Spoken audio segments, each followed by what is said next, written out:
L'amélanquier est un petit arbre américain. Entre un arbre et un arbuste, il forme un petit arbre qui peut tout de même, à la longue, former des troncs multiples d'une dizaine de centimètres de diamètre.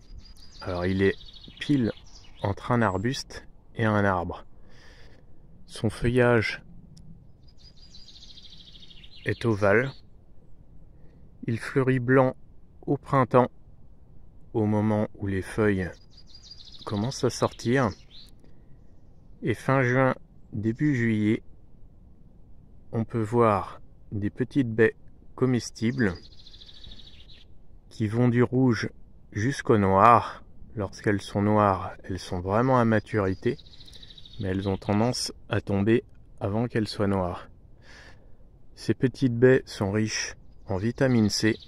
Elles ne sont pas particulièrement connues ni commercialisées, mais elles sont plutôt très savoureuses, relativement sucrées, mais pleines de petits pépins, un petit peu comme le cassis ou la groseille.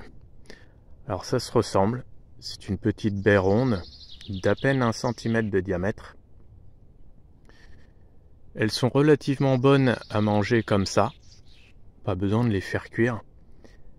Mais bien sûr, on pourra essayer d'en faire des coulis si on a le courage. Alors les rameaux sont relativement fins, mais le bois arrive tout de même à grossir pour former des troncs qui peuvent dépasser 10 cm de diamètre.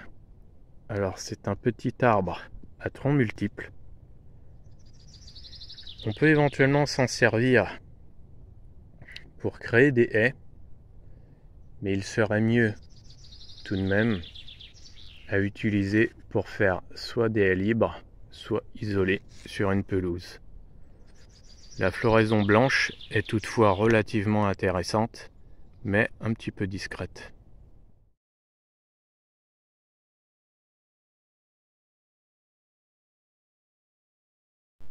En vieillissant, l'amélanquier peut tout de même former de sacrés troncs.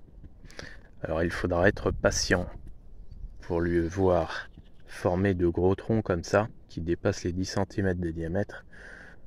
Le plus gros fait environ 15 cm de diamètre. Voilà pourquoi on peut le classer plutôt dans les petits arbres. Celui-ci a été formé en arbre, nettoyé, éclairci. Et il forme un arbre de environ 6 mètres de hauteur. Alors je ne recommande pas spécialement de le tailler parce que la taille n'est pas vraiment nécessaire, mais on peut éclaircir et supprimer toutes les branches basses pour le former en arbre et dégager des troncs comme celui-ci.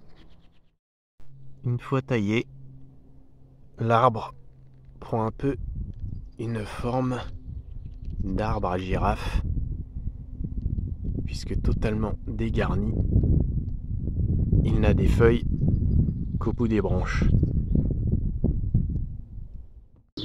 Vous avez aimé cette vidéo? Pensez à mettre un pouce et des commentaires si vous êtes inspiré.